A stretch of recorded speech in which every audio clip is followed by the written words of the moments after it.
and founder of the Article 3 Project and one of our favorites when it comes to sorting out the law. Mike, great to have you on the show.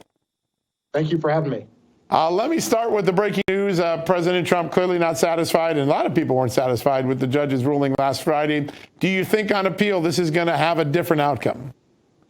It should have a different outcome because Fulton County DA Fani Willis had an actual conflict of interest. It is absolutely illegal for a prosecutor to have a financial stake in a criminal prosecution.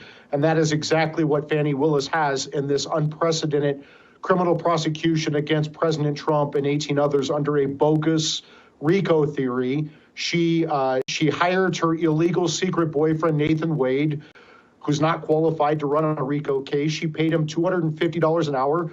He colluded with the Biden White House twice, including the White House counsel, before she brought this unprecedented indictment. He billed 24 hours in a single day. And then in return, Nathan Wade took his girlfriend slash boss, Fani Willis, on these lavish trips to Napa, the Caribbean, Belize. That is a clear conflict of interest. It's clearly bribery. It's clearly perjury, subornation of perjury, obstruction of justice, witness tampering, gift ban violation. She should clearly be off this case. But this Fulton County Superior Court judge, Scott McAfee, is this young judge who was appointed by Governor Kemp, no fan of President Trump, Kemp. He's up for election this year. The Democrats put up a challenger while he was considering this motion to dismiss, this motion to disqualify. And if he followed the law, followed the facts, followed the law, he should have disqualified. But I think he blinked to the political pressure. So the appellate court is going to have to fix this. Yeah. Mike, what I don't understand is it didn't have to get here. Her relationship with this case has been problematic, pretty widely considered problematic since the beginning. Governor Brian Kemp, AG Chris Carr, somewhere along the way, it didn't even have to get here. What should they have done?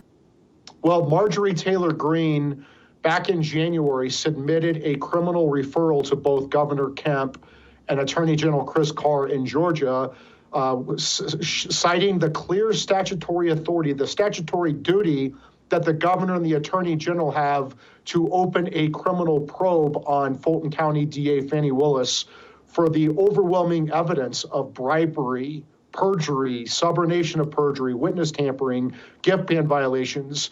They haven't done a damn thing. And you have to ask why. Are they going to put their hatred of President Trump above their duty as the governor and the attorney general to uphold the law, to enforce the law? Do we really want a corrupt district attorney in the biggest county in Georgia? Yeah, so important. So important.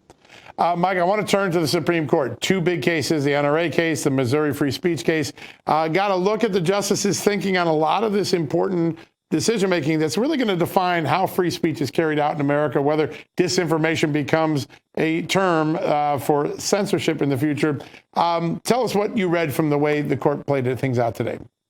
Well, the Supreme Court is hearing two very important free speech cases, and it's about how much pressure or coercion the government is allowed to put on private actors to discriminate against Americans based upon their political viewpoint, whether it is the Murphy versus Missouri case where the Biden administration worked with these big tech platforms to censor Americans based upon they called COVID misinformation by doctors and scientists that ended up being right. How many people unnecessarily suffered and died because scientists were stifled in the scientific debates. And then we also have in the New York case where this New York insurance and bank regulator is putting pressure on New York banks and insurance carriers not to work with the National Rifle Association. So the Supreme Court is going to have to come out with a test on how much these government actors can collude with private actors to censor Americans. Yeah. I wanted to ask you about one of the lines of questioning from Supreme Court Justice Ketanji Brown Jackson. So she said that she was worried that about the hamstringing of Fed's censorship efforts. I'm actually worried about the opposite of that, because isn't that the point of the First Amendment? Yeah, what a shocking question by a Supreme Court justice, that she's worried that the First Amendment to the Constitution could get in the way of the government. Newsflash, Ketanji, that's the whole point of the Constitution. The Constitution is a loan agreement between we the people and our governments, federal government, state government, local government. We loan the government specific, enumerated, and separated powers. In return, the government is supposed to protect our liberties. She has that turned on its head. She has the Constitution from a shield that protects us from the government into a sword that the government uses to come after us. That is a very dangerous mindset by a Supreme Court justice. And maybe going forward, we should stop picking Supreme Court justices based upon their skin pigments or their sex and start picking them based upon their intellect and their judgments. Mm-hmm. Mike, another thing, just a little bit ago, Supreme Court Justice Alito extending the temporary hold on the Texas law that would allow it to, at the state level, arrest illegal immigrants. What do you think's going on there? We got about a minute left.